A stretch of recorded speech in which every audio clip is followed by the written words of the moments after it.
ये जो वीडियो आप स्क्रीन पे देख रहे हैं, दरअसल ईरान ने बसीज पार्लियामेंट्री फोर्स की वसी मॉडर्नाइजेशन शुरू कर दी है, जिसमें इक्विपमेंट अपग्रेड्स, ट्रेनिंग का इजाफा और ऑपरेशनल रोल्स को बेहतर बनाना शामिल है। टॉप IRGC कमांडर्स के मुताबिक ये प्रोग्राम मुल्क की दिफाई सलाहियतों और इंटरनल स्टेबिलिटी को मजबूत बनाने का कौमी फर्ज है। यह तोसी जून 2025 की 12 रोजा ईरान इसराइल जंग के बाद सामने आई, जिसमें बसीज वॉलंटियर्स ने सिक्योरिटी और पब्लिक मोबिलाइजेशन में अहम किरदार अदा किया।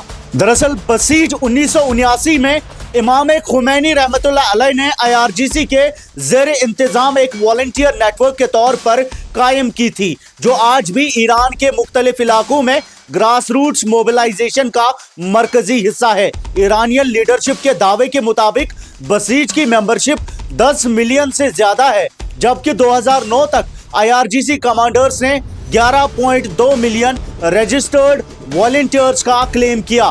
मुस्तकबिल अंदाजे 1 से 5 मिलियन एक्टिव पर्सनल दिखाते हैं, जो 40,000 से 54,000 बेसिस में तकसीम है। हुकूमती रेटोरिक इसे 20 से 23 मिलियन अफराद पर मुश्तमिल इनकिलाब की अवामी बुनियाद करार देता है, जिसमें नौजवानों और स्टूडेंट्स के चैप्टर्स भी शामिल हैं। ये वाज़िया तौर पर ईरान के एसिमेट्रिक वॉरफेयर डॉक्ट्राइन का हिस्सा है, जहां सिविल डिफेंस, मॉरल पॉलिसिंग और रैपिड रेस्पॉन्स एक ही स्ट्रक्चर में जोड़े गए हैं। जनवरी 2025 की तेहरान ड्रिल, जिसमें 1,10,000 बसीज मेंबर्स ने रेस्क्यू ऑपरेशंस और मिलिट्री गियर का मुजाहरा किया, उस ऑल आउट रेडीनेस की मिसाल है जो तेहरान दुनिया को दिखाना चाहता है। बसीज के कमांडर ब्रिगेडियर जनरल गुलाम रेजा सुलेमानी ने मई 2025 में कहा कि इक्विपमेंट अपग्रेड्स और फोर्स को मजबूत बनाना उनकी बुनियादी जिम्मेदारी है। इस सिलसिले में नए गियर्स और सपोर्ट सिस्टम्स मुख्तलिफ शहरों और यूनिट्स को फराहम किए गए हैं। अर्बन पेट्रोल्स, चेक पॉइंट्स और काउंटर टेरर ऑपरेशंस के लिए बेहतर टूल्स और कम्युनिकेशन सिस्टम्स मुकर्रर किए जा रहे हैं, खासतौर पर इसराइल के साथ टेंशन्स के दौर में। IRGC क़यादत के मुताबिक ये अपग्रेड्स नए दौर का हिस्सा हैं। जून 2025 के मिसाइल एक्सचेंज और US स्ट्राइक्स के दौरान बसीज ने जो स्टेबिलिटी कायम रखी, उसे मॉडर्नाइजेशन का बुनियादी सबब बताया जा रहा है। ट्रेनिंग में भी अहम तब्दीलियां की गई हैं, जिसमें मॉडर्न टैक्टिक्स और क्रॉस डोमेन ड्रिल्स शामिल है। सितंबर 2025 की एक्सरसाइजेज और नवंबर 2025 की नेशन वाइड मैन्यूअर्स में कमांडर्स, जिसमें मोहम्मद पकपोर भी शामिल थे, उन्होंने पब्लिक एक्सपेक्टेशंस और सिक्योरिटी चैलेंजेस को देखते हुए बसीज से ज्यादा मेहनत की दरख्वास्त की।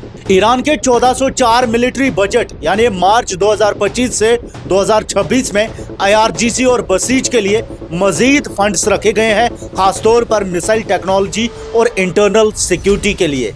वही जून 13 से 22 2025 तक के एस्केलेशन, जो US के न्यूक्लियर अल्टीमेटम के बाद इसराइली स्ट्राइक से शुरू हुई, उसके दौरान बसीज वॉलंटियर्स पहले दिन से ही सिक्योरिटी, पब्लिक सपोर्ट और इकोनॉमिक स्टेबिलिटी के लिए डिप्लॉय कर दिए गए। IRGC के डेप्यूटी कमांडर अली फदावी ने इसे एरोगेंस फ्रंट पर फतेह करार देते हुए बसीज की हम आहंगी को सराहा। IRGC स्पोक्समैन अली मोहम्मद नईनी ने कहा कि ईरान ने कैंटकॉम और नेटो का तनहा मुकाबला किया और कमांड स्ट्रक्चर को बहुत तेजी से रेस्टोर किया।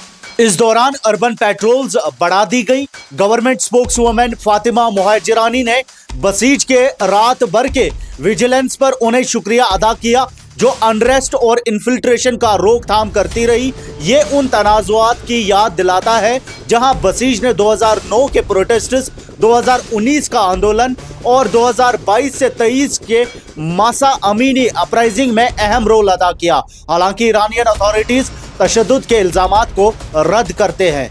IRGC के सीनियर एडवाइजर मोहम्मद रेजा नकदी ने मुस्तकबिल के मुकाबलों में बेरहम मजम्मत की दरख्वास्त करते हुए कहा कि इसराइल का पूरा खात्मा बगैर वो किसी सीजफायर को कबूल नहीं करेंगे। वही आर्म्ड फोर्सेस के चीफ ने नवंबर 2025 में बसीज को मुल्की दिफा का की पिलर करार दिया। लीडरशिप का मशरिकी बयानिया मॉडर्नाइजेशन को बसीज मॉडल को क्षेत्रीय सतह पर एक्सपोर्ट करने से जोड़कर देख रहा है।